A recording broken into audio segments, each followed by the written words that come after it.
Okay, plate number 6, F3. So final, aside from our service learning, pero let's see, kayo wala pang approval and we already created design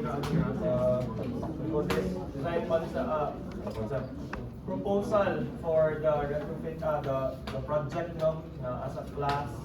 So yun. Okay, so for your plate, you are required to engage yun, yung book, yung PDF kanina na we scanned no, and discuss yung seismic retrofit methods in Japan. So the reference is uploaded already in your VDL, specifically your task with the following. Select any building, public building in the community for ages 30 years and above, meaning 30 years old above the building. Then make a concept plan on how you can enhance disaster and climate resilience of your selected building. No limitations to the building typology. If you want to choose a school, your own ancestral house, kung meron man kayo, commercial buildings, then go. Then submittals, identify the historical data of the chosen building up and the present. So meaning you should tackle the data. Kasi dapat merong identify kung kailan siya natayo, ano siya, how many years na ba. Then you need to check what are the different na, baga may timeline ba ng disasters, sabihin natin yung mga major disasters na nag-suffer yung building. Okay, you need to check that.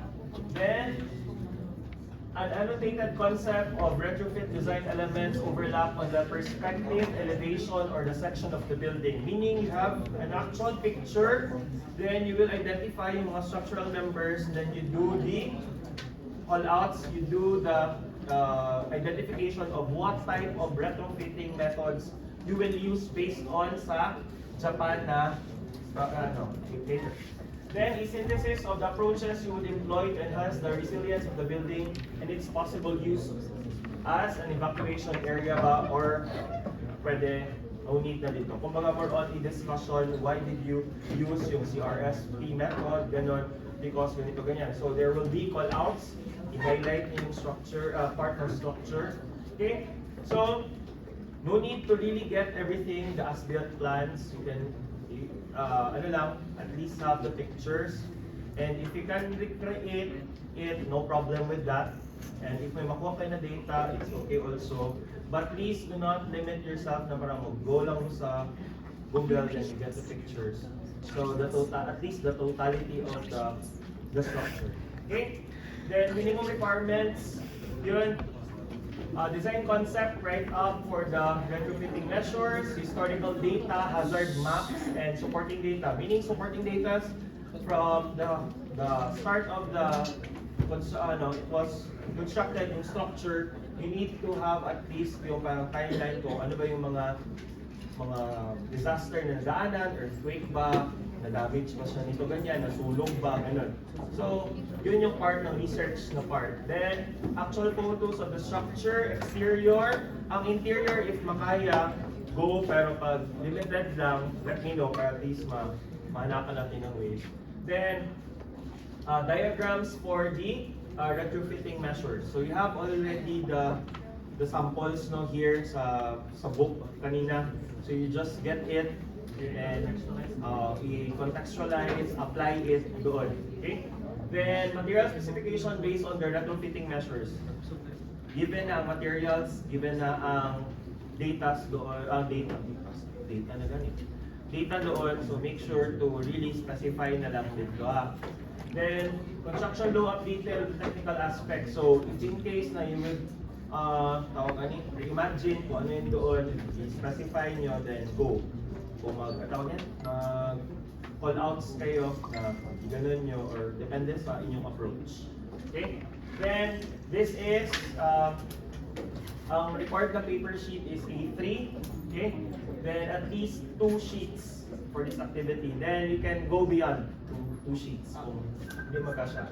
Then, printed dapat siya. Okay?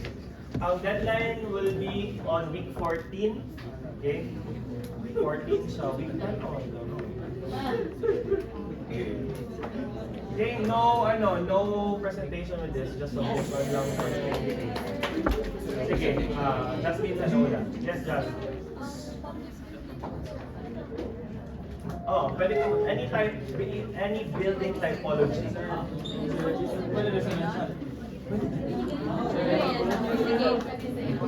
Ano ba yung 30 years old din naman?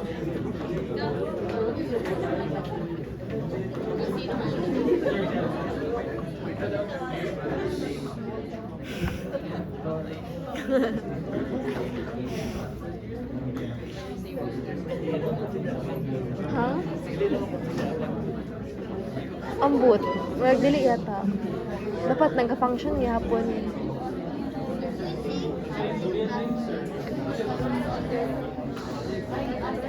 Ken, unsa imong na structure Pwede mag-say na building? At least Gmall? 5 people per section.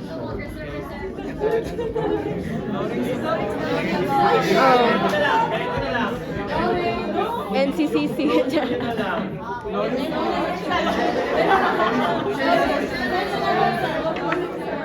Oh, isa sa teams. Go!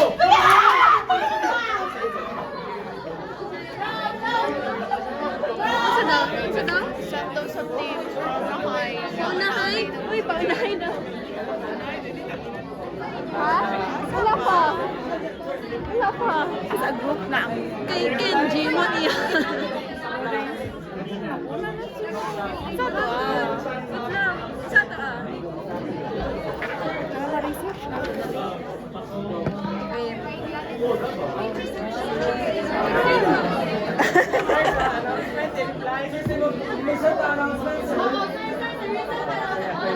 Ay, may group?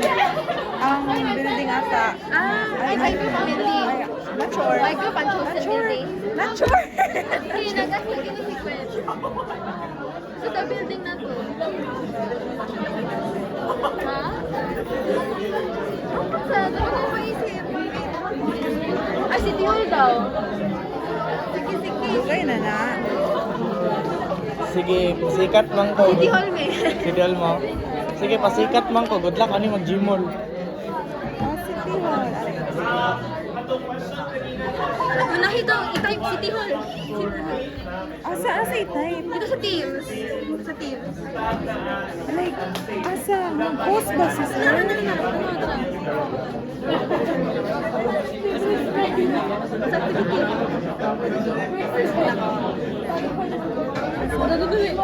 Hall. Asa? Arky? Asa yung spelling? Arky Cheers. Arky then Cheers. Martin Cheers. Yes.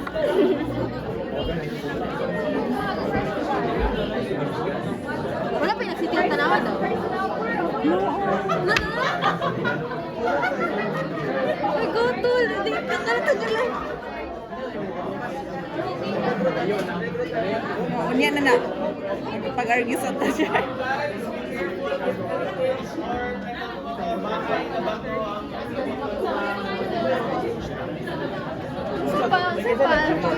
Sapa na building.